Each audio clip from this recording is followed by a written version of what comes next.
మత్తుమందు కలిసిన ప్రసాదం పార్వతి తినేలా ఆద్య ప్లాన్ చేస్తుంది. దాంతో జానకి, రఘురాం ఇద్దరూ కలిసి స్వామివారి ఊరేగింపుని వాళ్ళ చేతులతో స్వయాన నిర్వహిస్తూ ఉంటారు. ఇక పార్వతికి మత్తు రావటంతో కుప్పకూలిపోతుంది. తర్వాత ముగ్గుల పోటీల్లో కూడా రామలక్ష్మికి మత్తు వచ్చేలా చేసి కిడ్నాప్ చేయాలని అస్మిత రంగులలో కెమికల్ పౌడర్ కలిపేస్తుంది.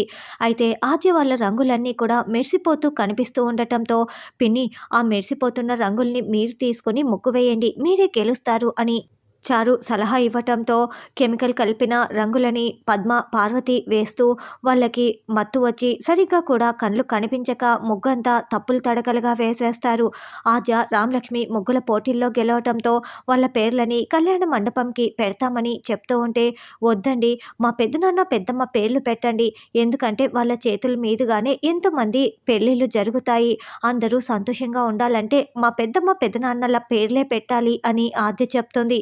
అలాగేనమ్మా, మీరు చెప్పినట్లే చేస్తామని ఊరి పెద్దలు చెప్తారు. తర్వాత అస్మిత రామలక్ష్మిని చంపేయటానికి ఒక టైం బాంబుని పట్టుకు వస్తుంది. ఇప్పుడు రామలక్ష్మి సైకిల్ పోటీల్లో పాల్గొంటుంది.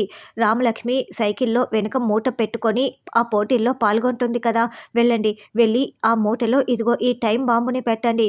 రామలక్ష్మి పోటీలో గెలవటం కోసం సైకిల్ తొక్కుతూ ఉన్నప్పుడు 10 నిమిషాలు సైకిల్ తొక్కటం మొదలు పెట్టగానే ఈ బాంబు పేలిపోయి రామలక్ష్మి తునకలైపోతుంది అని అస్మిత బాంబుని రౌడీలకి ఇచ్చి పంపించటంతో రామలక్ష్మి తొక్కే సైకిల్లోనే వాళ్ళు పెట్టేస్తారు. అలా ఆద్య, రామలక్ష్మి ఇద్దరూ కూడా సైకిల్ తొక్కుతున్నట్లు మనకి చూపిస్తూ ఉంటారు. అయితే సైకిల్ కింద పడిపోవటం, ఆ మూటలో ఉన్న బాంబు పేలిపోవటం మొత్తం మనకి చూపిస్తూ ఉంటారు. అయితే రామకి ఏమైంది అన్న సంగతి చూపించరు. బాంబు పేలిన తర్వాత కూడా రామలక్ష్మి క్షేమంగా బయటపడిందా, ఆద్య వచ్చి ఏమైనా కాపాడిందా అన్నది రానున్న ఎపిసోడ్లో తెలుసుకుందాం.